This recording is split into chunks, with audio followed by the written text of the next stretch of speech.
1, 2, 1, 2, 1, 2, 1, 2, 1, 2.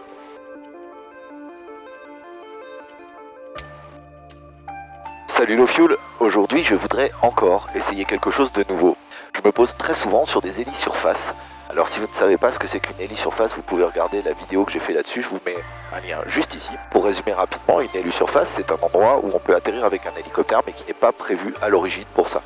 En très très gros, pour avoir le droit de se poser dans ce jardin par exemple, j'ai dû avoir l'autorisation de la propriétaire, déclarer mon atterrissage à la PAF et évidemment faire en sorte que l'atterrissage soit légal, c'est-à-dire ne pas être dans une zone interdite. Donc je voudrais faire quelque chose de nouveau, je voudrais vous montrer les hélisurfaces sur lesquelles je me pose et vous expliquer comment on y vient quand c'est possible et comment on en repart, ce qu'on peut y trouver, etc., etc. Je suis au château d'Aville-du-Bois, propriété de la famille de Farcy depuis 1647. Aujourd'hui, y vivent la 11e, 12e et 13e génération. On y est très gentiment accueilli par Emilia de Farcy, ses parents, son mari et ses adorables enfants. Le château se trouve en bordure de la CTR de Rennes, donc avant de décoller, il faut bien sûr prévenir la CTR, ce que j'ai fait par téléphone. Ils m'ont donné un code transpondeur et je les contacterai dès le décollage. Je vais vous montrer un premier axe de décollage qui est approximativement au 240, au 245.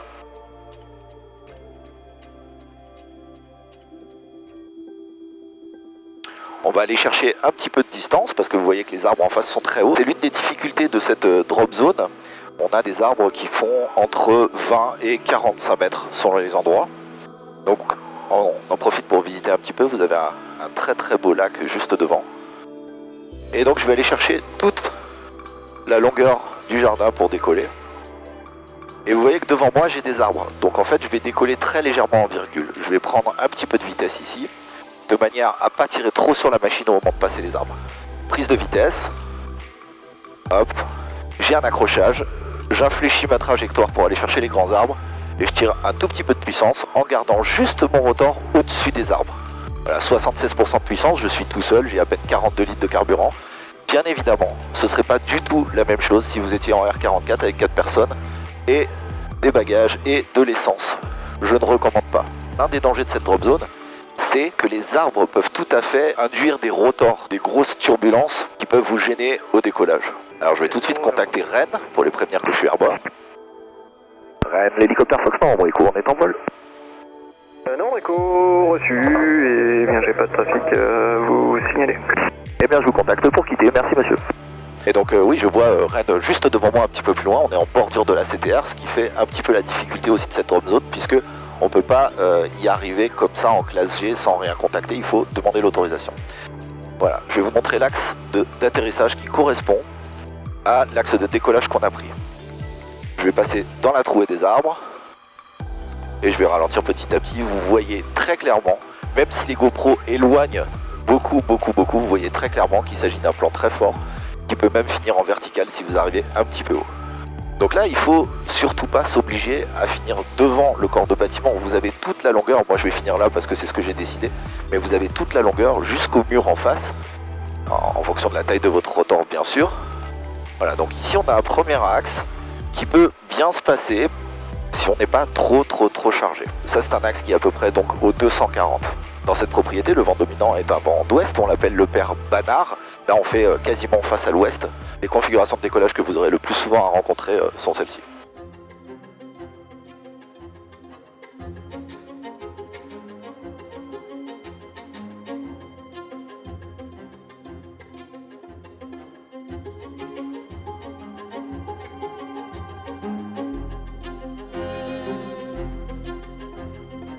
Voilà, alors il y a bien sûr la possibilité de tenter un vertical.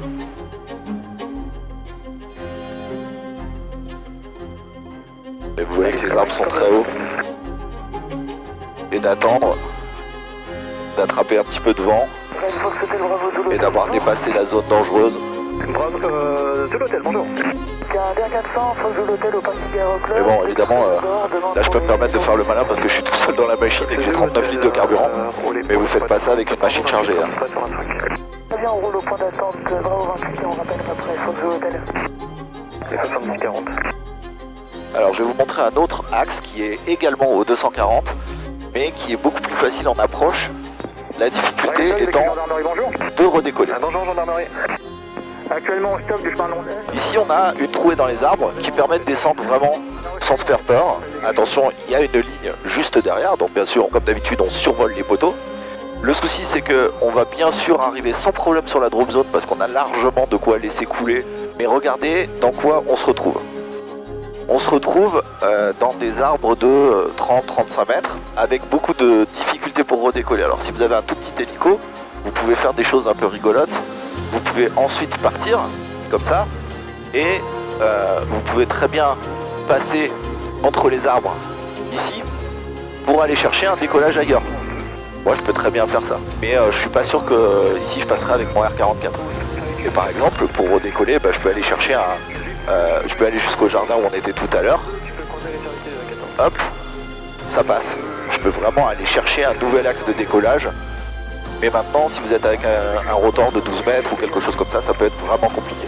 Donc, ici, je suis quasiment rendu à mon axe de décollage. Voilà. Donc, je fais attention à ma queue, c'est bon, ça passe. Je fais demi-tour. Et maintenant, je vais vous montrer la difficulté de décoller à l'endroit où on était juste avant. Donc, j'y retourne. Alors ici, c'est clairement pas un axe de décollage qui soit envisageable. Hop, je ralentis un peu quand même.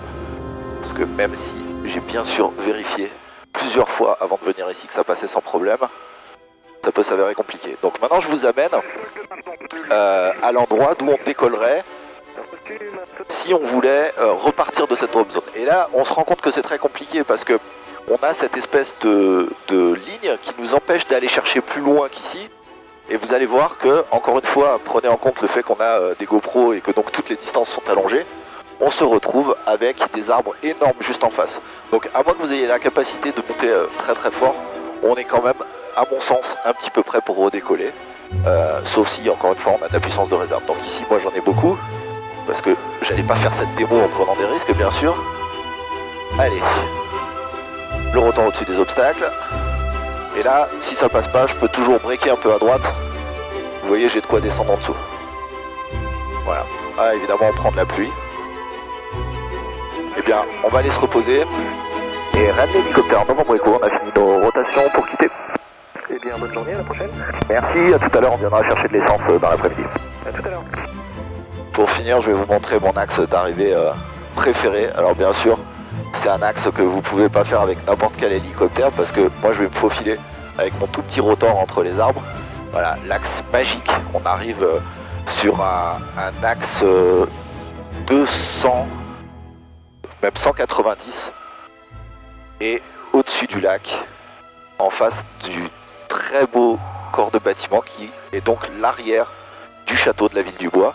On passe juste entre les arbres et là on est quasiment sur un vertical. Alors bien sûr, les GoPro, encore une fois, ne donnent pas justice à ce genre d'atterrissage puisque on a l'impression que la distance est beaucoup plus grande qu'elle n'est en réalité. Mais vous verrez, on a pris des plans de l'extérieur pour vous montrer ce que ça donne en réalité. Donc voilà mon axe préféré.